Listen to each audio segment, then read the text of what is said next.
Viete, prečo je také ľahké uveriť fake news na sociálnych sieťach? Pozrite na toto.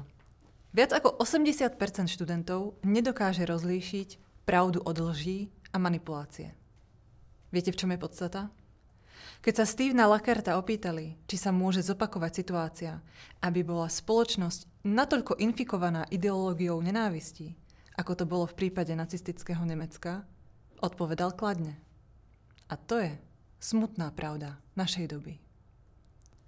Štúdia stanfordských odborníkov teda zistila, že väčšina mladých ľudí nie je schopná rozpoznať fake news. Porozmýšľajte nad tým. Ide o výsledky výskumu, ktorého sa zúčastnilo 8 000 študentov z rôznych inštitúcií, vrátane prestížnych amerických univerzít. Výskumníci zistili, že viac ako 80% z nich nedokáže rozlíšiť skrytú reklamnú propagandu od skutočných správ a falošné príspevky na sociálnych sieťach zamieňa za skutočné udalosti. Dôležité je, že mnohí z týchto študentov si ani neoverili zdroje a dôverovali informáciám len preto, že boli zverejnené na populárnej platforme alebo skrátka vyzerali dôveryhodne. Zamyslite sa nad tým, aké ľahké je, ako sa ukázalo, manipulovať verejnou mienkou. A to nie je niekde tam ďaleko. Toto je realita, v ktorej žijete vy a ja. A ak sa vám zdá, že tvrdá propaganda a vnucovanie nepriateľských myšlienok sú minulosťou, realita ukazuje opak. Tu je nedávny príklad. V Českej republike a na Slovensku bolo za 3 týždne uverejnených viac ako 400 článkov z pera komplicov ruskej pronáboženskej organizácie Racirs s nacistickou ideológiou. Vo všetkých dehumanizujúcich článkoch bola organizácia Allatra prezentovaná ako sekta, ktorá údajne predstavuje hrozbu pre spoločnosť. Všetky články jej pripisovali najrôznejšie negatívne obrazy. Je veľmi nápadné, že nejde len o náhodné články, ale o koordinovanú, dobre premyslenú a zaplatenú kampaň.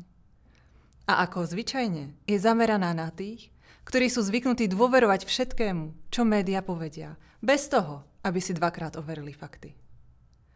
Vidíme, ako sa mediálna manipulácia stáva mocným nástrojom na vytváranie ideológie a stigmatizácie. A pripomína tak staré, ale účinné metódy, ktoré používali nacisti na vnucovanie ideológie nenávisti obyvateľom Nemecka. A to je zaujímavá historická paralela. Ak sa pozrieme na metódy propagandy používané v nacistickom Nemecku, vidíme podobnosti. Poprvé, propaganda prostredníctvom mass médií. Spomeňte si, ako sa vtedy používali noviny, rozhlas a filmy, aby sa ľuďom vnútila myšlienka nadradenosti jedného národa nad ostatnými. A čo vidíme dnes? To isté, len v nových formách. Teraz sa to deje prostredníctvom našich obrazoviek a spravodajských kanálov. Metódou je vytváranie obrazu nepriateľa. V minulosti to boli učebnice, prednášky a knihy, ktoré vštepovali nenávisť voči iným skupinám. A teraz sa podobné mechanizmy spúšťajú znova a novým nepriateľom sú obyčajní ľudia, ktorí boli označení za sektárov. Len sa nad tým zamyslite. Po druhé, ide o cenzúru a potláčanie disentu. Počas nacistickej éry sa prísne trestala akákoľvek odchýlka od oficiálnej línie. Dnes sme svedkami porušovania slobôd a ľudských práv aj na príklade Allatra, čo priamo poukazuje na jej systematickú dehumanizáciu. A do tretice masový kult. Nacisti organizovali sprievody a zhromaždenia, aby zoskupili ľudí okolo svojej ideológie. A ako to vyzerá teraz? Úlohu týchto sprievodov plnia informačné toky. Ich cieľom je zjednotiť spoločnosť okolo jednotného príbehu, ktorý sami dopredu vytvorili v informačnom priestore.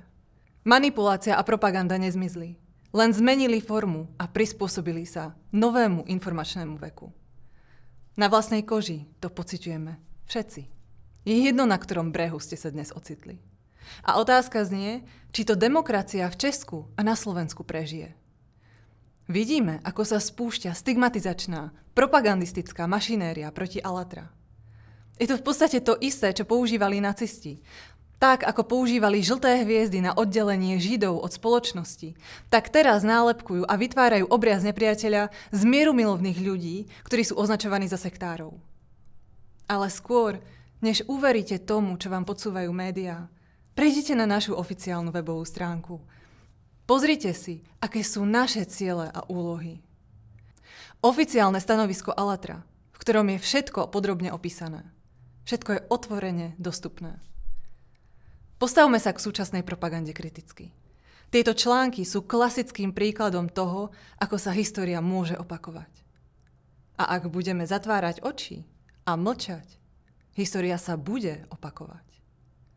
Musíme nazývať veci pravými menami a brániť svoje práva. Dokonale to ilustruje jeden citát.